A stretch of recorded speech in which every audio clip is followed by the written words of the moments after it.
आरा में दिन दहाड़े हथियारबंद बदमाशों ने मुखिया पति को गोली मारकर हत्या के इलाके में दहशत मच गई। हत्या का लाइव सीसीटीवी वीडियो भी सामने आ गया है। 2 की संख्या में हथियारबंद बदमाश बाइक से जा रहे मुखिया पति को पीछे से दौड़ाकर गोली मारी। मृतक बड़हरा प्रखंड की पश्चिमी गुंडी पंचायत की मुखिया अमरावती देवी के पति महेंद्र यादव उर्फ मुन्ना यादव हैं। घटना से गुस्साए परिजन और स्थानीय लोगों ने मौके पर जमकर बवाल भी मचाया। आक्रोशित लोगों ने हत्या के आरोपी के घर के सामान को निकालकर आग भी लगाया। सभी आरोपी और उनके परिवार के लोग फरार है। आरा सरैया मुख्य मार्ग को जाम कर बाजार को बंद भी कराया। पुलिस मौके पर पहुंच मामले की छानबीन में जुट गई। घटना कृष्णगढ़ ओपी क्षेत्र के सरैया बाजार पर घटी। आपको बता दें कि बिहार के आरा में हथियारबंद अपराधियों ने दिन दहाड़े एक मुखिया पति को ताबड़तोड़ गोली मारकर हत्या कर दी। घटना के बाद पूरे इलाके में सनसनी मच गई और मौके पर अफरा तफरी का माहौल कायम हो गया।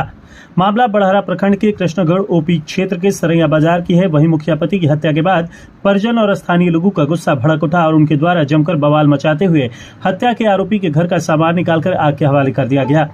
जबकि आरा सरैया मुख्य मार्ग को जाम करते हुए बाजार को बंद करा दिया गया। जबकि घटना की सूचना मिलते ही कृष्णगढ़ ओपी पुलिस के साथ भारी संख्या में पुलिस बल मौके पर पहुंच स्थिति को नियंत्रित करते हुए मामले की छानबीन में जुट गई। मृतक बड़हरा प्रखंड के पश्चिमी गुंडी पंचायत की मुखिया अमरावती देवी के पति महेंद्र यादव उर्फ मुन्ना यादव हैं। बताया जा रहा है कि मृतक मुन्ना यादव की पत्नी पश्चिमी गुंडी पंचायत की मुखिया अमरावती देवी को पिछले साल 20 मार्च 2022 को होली के दिन रंग खेलने के विवाद को लेकर हथियारबंद बदमाशों के द्वारा गोली मारी गई थी, जिससे वो गंभीर रूप से जख्मी हो गई थी। इस वक्त घायल मुखिया और उसके बेटे के द्वारा पश्चिमी गुंडी पंचायत के पूर्व मुखिया पति अंशु उपाध्याय समेत 3 लोगों पर मामला दर्ज कराया गया था। वहीं आज भी एक बार फिर हथियारबंद अपराधियों के द्वारा पश्चिमी गुंडी पंचायत के मुखिया पति महेंद्र यादव उर्फ मुन्ना यादव को तब गोली मार दी गई जब वो कृष्णगढ़ ओपी में एक पंचायती कर बाइक से अपने घर लौट रहे थे।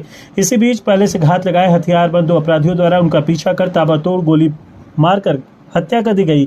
मृतक के बेटे अंकुर कुमार ने बताया कि चुनावी रंजिश को लेकर पूर्व मुखिया पति अंशु उपाध्याय के इशारे पर हथियारबंद अपराधियों द्वारा मेरे पिता को गोली मारकर हत्या कर दी गई है। इसके पहले भी अंशु उपाध्याय और उनकी गुर्गों के द्वारा मेरी मां जो पश्चिमी गुंडी पंचायत की मुखिया अमरावती देवी को गोली मार दी गई थी, जिससे वह बुरी तरह से जख्मी हो गई थी। जबकि सड़क जाम और बाजार बंद की बात पर मृतक के बेटे अंकुर कुमार ने बताया कि जब तक मौके पर भोजपुर एसपी नहीं पहुंचेंगे तब तक 100 सड़क पर ही रहेगा और जाम बरकरार रहेगा। बहरहाल मुखिया पति की हत्या के बाद पूरे इलाके में दहशत का माहौल कायम है। वहीं इस मामले में घटनास्थल पर पहुंचे भोजपुर एसपी प्रमोद कुमार यादव ने बताया कि पुरानी रंजिश में मुखिया पति की हत्या की गई है। पूर्व में भी मुखिया पर हमला हुआ था। अपराधियों को शिनाख्त कर लिया गया है। जल्द ही उन्हें गिरफ्तार कर लिया जाएगा। कैसे घटना हुई है, क्या मामला है? थाना में सह रहे थे। अंशु उपाध्याय के कहने पर सभापति यादव, मेघनाथ यादव, लाला यादव, धनजी यादव उन पर फायरिंग करने लगा। अंशु उपाध्याय कौन है? पूर्व मुखिया है। अच्छा, तो क्या मामला क्या था? मैंने पहले से मामला था कि मुखिया पर गोली चलवाए थे अंशु उपाध्याय। अच्छा, हाँ, तो पहले मैंने कितने दिन पहले चला? होली के दिन, अगले होली के दिन। अच्छा, क्या विवाद क्या था? विवाद चुनाव के कारण ये सब हुआ। चुनाव वो हार गए, हम लोग जीते हैं, उसके चलते वो गोली चलवा रहे हैं। मुखिया कौन है? मुखिया मेरी माँ है। और गोली आपके पिता पर चलाई? पिता पर अगले साल मेरी माँ पर लगा था। उस समय आपके पिता भी जख्मी हुए थे ना? उनके हाथ में भी गोली लगा था? नहीं, उनको नहीं लगा था। अच्छा, मेरी माँ को लगा था। तो आज पंचायती करके वापस लौट रहे थे तो वहाँ पर अंशु उपाध्याय बैठा कर रखे थे कि जैसे निकलेगा उसको मरवा देना। पहले से घात लगाए बैठे थे? हाँ। कितने की संख्या में थे अपराधी? कुछ है मतलब? 3 या 4। अच्छा, 3 और 4। कितना गोली लगाएंगे? अभी तो हम खुद नहीं देखे हैं। कहाँ से आ रहे थे पंचायती करके? थाना में से। थाना से आ रहे हाँ। मांग क्या कर रहे हैं आप लोग? जाम किया, मांग क्या? मांग जब तक एसपी नहीं आएंगे हम लोग डेड बॉडी नहीं हटाएंगे। एसपी की हाँ, और सुरक्षा और आर्म्स का थी लाइसेंस। ठीक है, अपना बता दिए। अंकु कुमार हैं। आप मुखिया के कौन है? मुखिया बेटे हैं। क्या पति की दिन दहाड़े हत्या कर दी गई है, क्या मामला है? जी, अभी आप लोगों को बताना है कि मैं खुद ही जो है अभी कृष्णागढ़ थाना में हूँ। अभी पीओ पर मैं आया था और यहाँ पे सुबह करीब 8:15 के आसपास, 8:30 के आसपास जो है यहाँ एक पश्चिमी गुंडी है और जो बहन गाँव के मुखिया पति जिनका नाम मुन्ना यादव था और वो भी थाना आए थे किसी मैटर में अपना यहाँ पर थाना पे कोई मिलने के लिए जो है किसी दूसरे के गांव के मैटर को मिलने के लिए।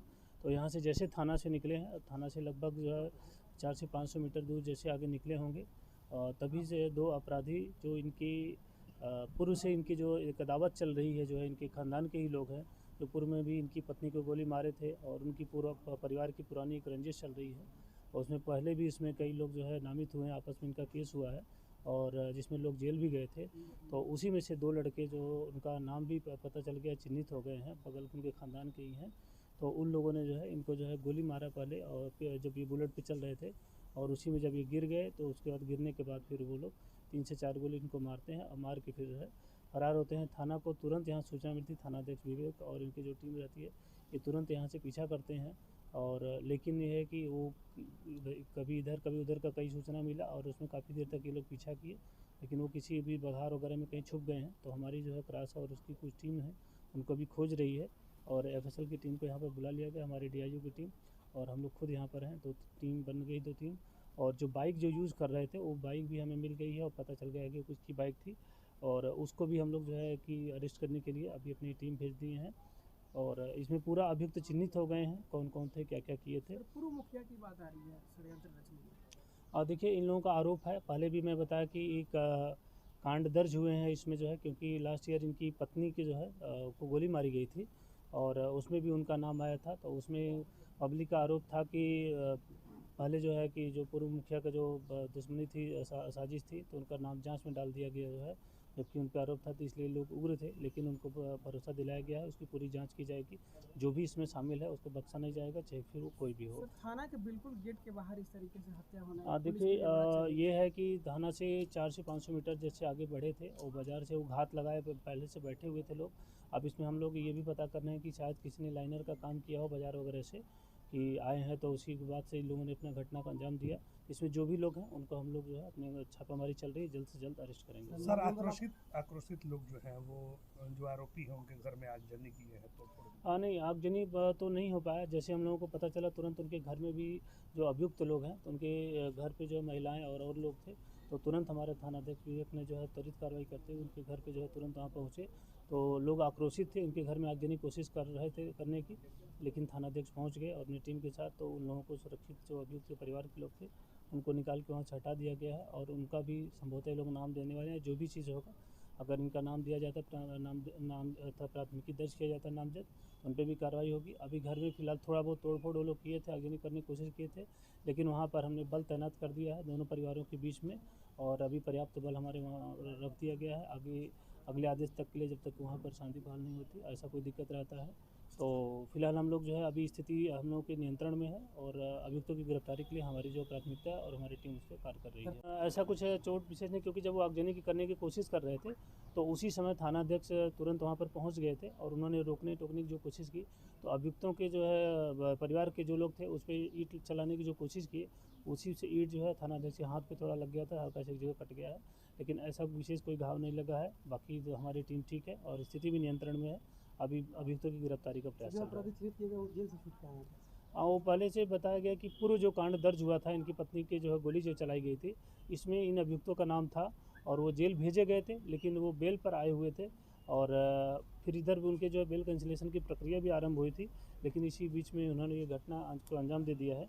तो हम लोग उसमें सारे पहलुओं को कर रहे हैं, उनका बेल कैंसिलेशन भी करवाया जाएगा और अभी तो उनको कार्रवाई करना है, वो हमारी प्राथमिकता है। आपने सुना होगा गुरुकुल, लेकिन अब देखने को कहाँ मिलता है।